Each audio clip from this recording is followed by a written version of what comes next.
say in Mississippi, good morning, y'all.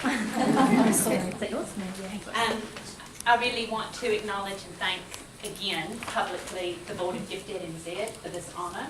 I also want to acknowledge Jill Bevan-Brown and Roger Maltson, who are colleagues and mentors and friends. I want to acknowledge the many friends in this room, people I taught in 1996, people I supervised in 2016, you know, friends and colleagues from throughout Auckland, but also all over New Zealand. I really appreciate you being here today. Now I'm going to tear up.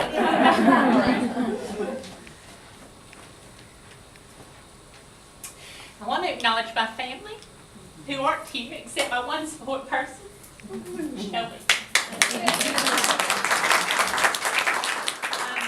You know, we are where we come from, and I'm very much still a girl from Mississippi who's put deep roots in New Zealand.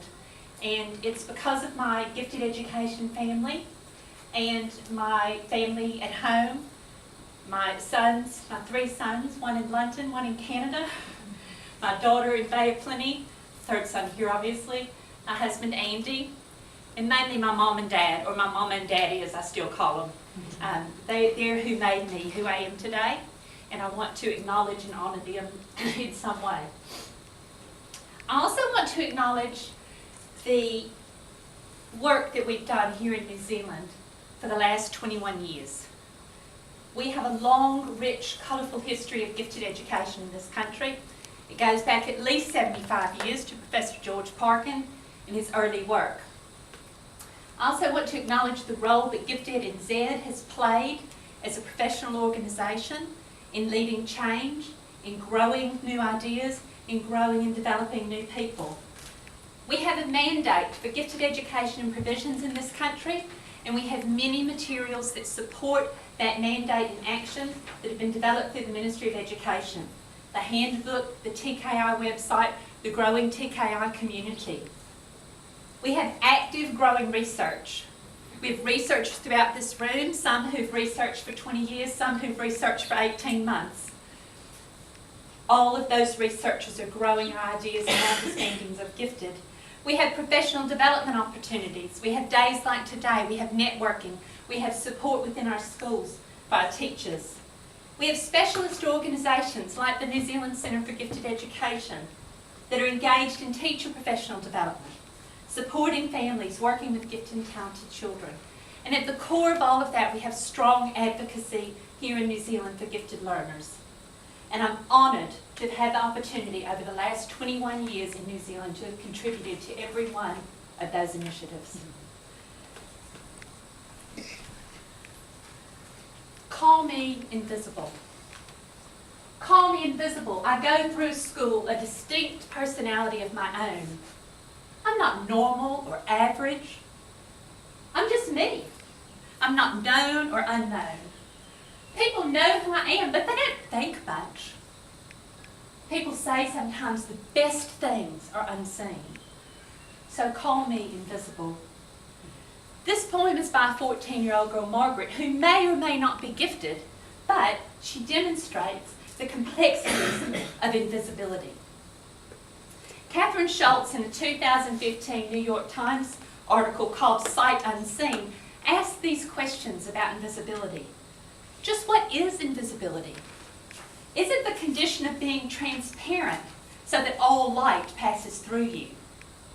Or being cloaked in something all-concealing, like Harry Potter in Hogwarts? Or does it mean to be incorporeal, so that you exist, but you are made like a thought of nothing? Or does it simply mean you're overlooked?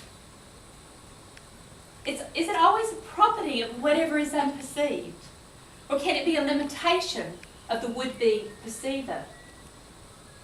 Why do we count as invisible things we don't see? Ghosts, gods, demons, superheroes, ether, x-rays, emotions, amoebas, mathematical concepts, dark matter, Casper, Pete's dragon, the Cheshire cat, and gifted learners in Aotearoa, New Zealand. What does all this stuff have to do, and why is it all in the same category?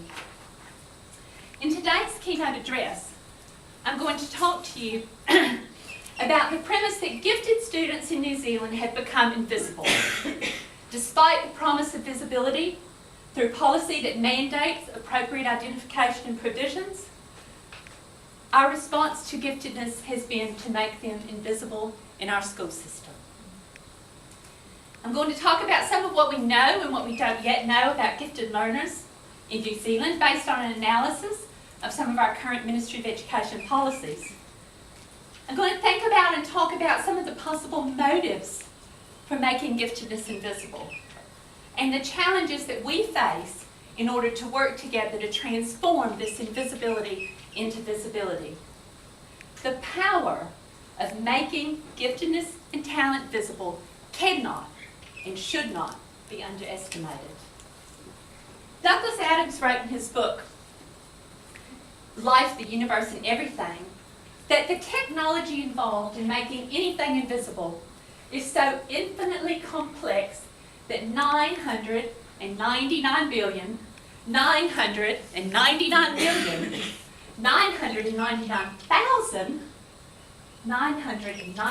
times out of a trillion, it is much simpler and more effective just to take the thing away and do without it.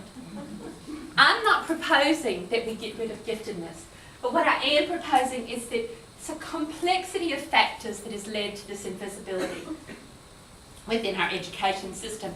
And these are interwoven and contextualized. And I'm going to argue that these are based on policies, our outcomes for learners, our educational practices, our research, and the role of professionals within all of that. These are just some of the potential measures of care and attention that we can examine in order to understand how a country best serves its gifted learners. We can look at national and international policies that are related to human rights, to education, to well-being. We can measure data on student achievement across a wide range of endeavours and well-being and social-emotional measures as far as who we're serving in gifted education. We can look at practices that relate to identification. We can look at opportunities in school and out of school. We can look at the funding that supports these, as well as the inclusive nature of wider practices in our schooling system. We can obviously look at the research on effectiveness and the impact that gifted education provisions has on our gifted and talented learners. We can look at our teacher education, initial teacher education, and ongoing professional learning and development.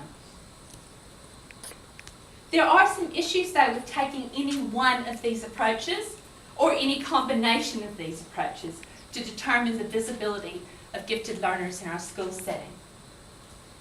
Most data measures are only partial considerations, with a strong focus on literacy and numeracy.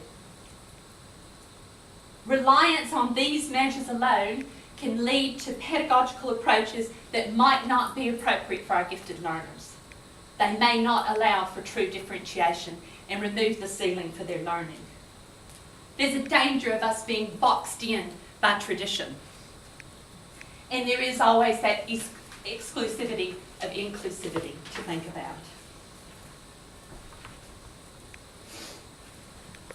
If we want to make gifted children visible, we need to first make their rights visible.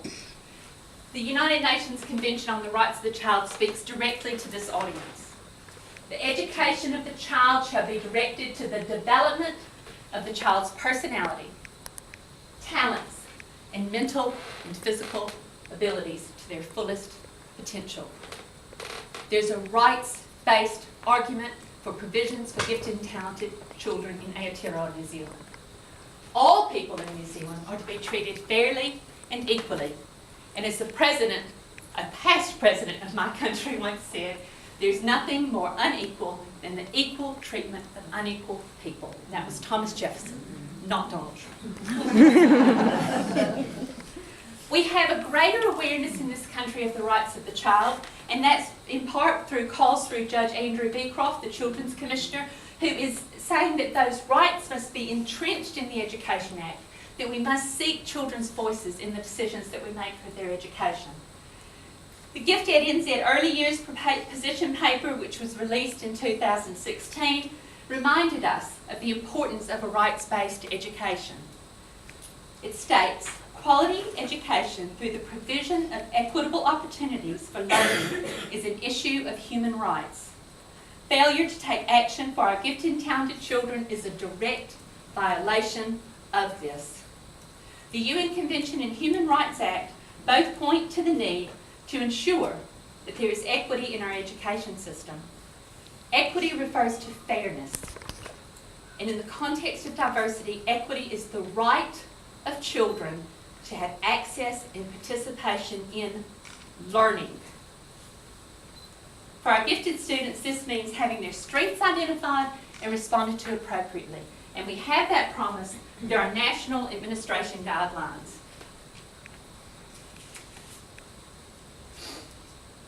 These guidelines are developed for school administration, and they set out the statements of desirable principles of conduct or administration for specified personnel or bodies. The NAGs were amended in 2003 to include gifted learners, and I would argue that this was the most powerful change in the 21 years that I've been in New Zealand. The change came from recommendations made by Professor Roger Maltzin and members of the Working Party, some of whom I believe may be in this room. And it has been an expectation of schools in New Zealand to identify and provide for gifted learners since 2005, not since January when the new principal arrived. These explicitly name gifted students. You can see you're explicitly named here, that they are to be included as children with special needs. But they implicitly refer to gifted students we all know and love.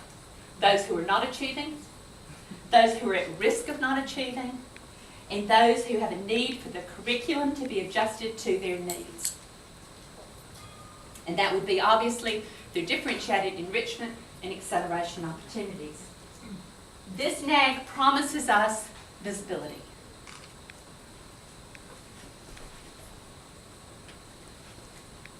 And then we have a whole bunch of other policies to think about in New Zealand. I'm just going to focus on one, and that is the Success for All policy.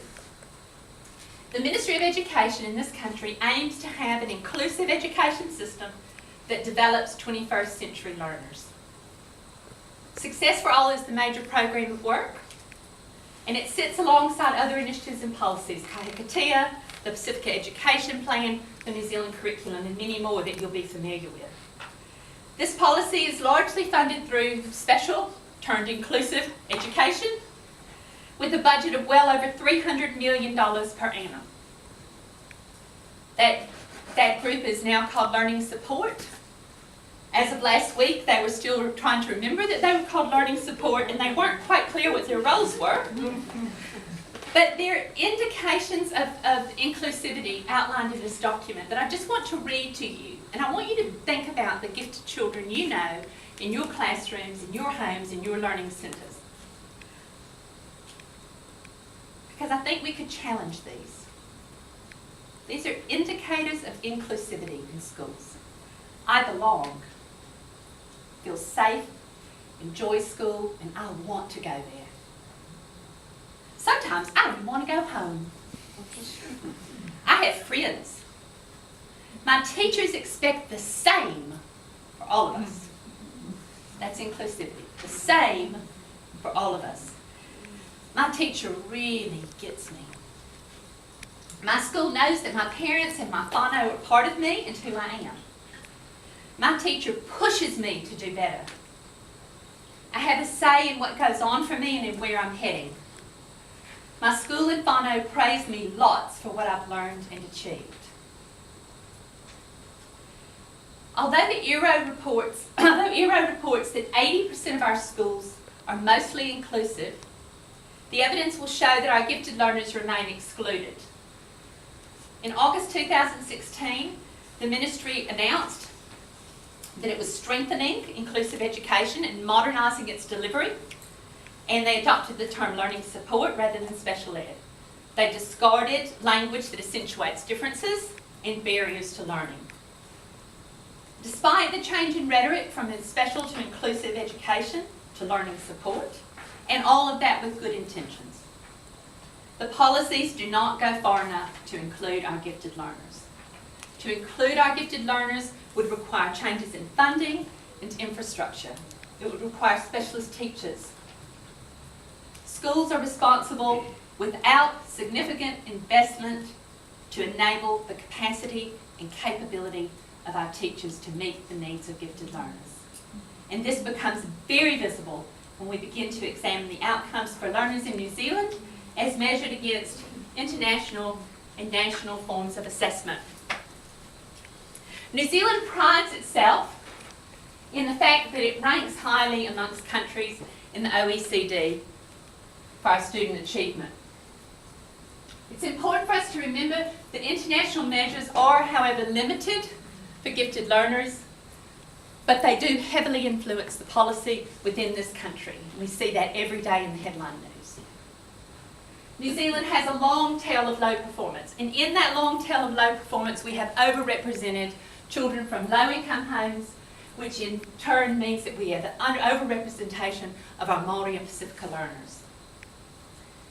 There have been declines, however, at the top of our international testing, and those of you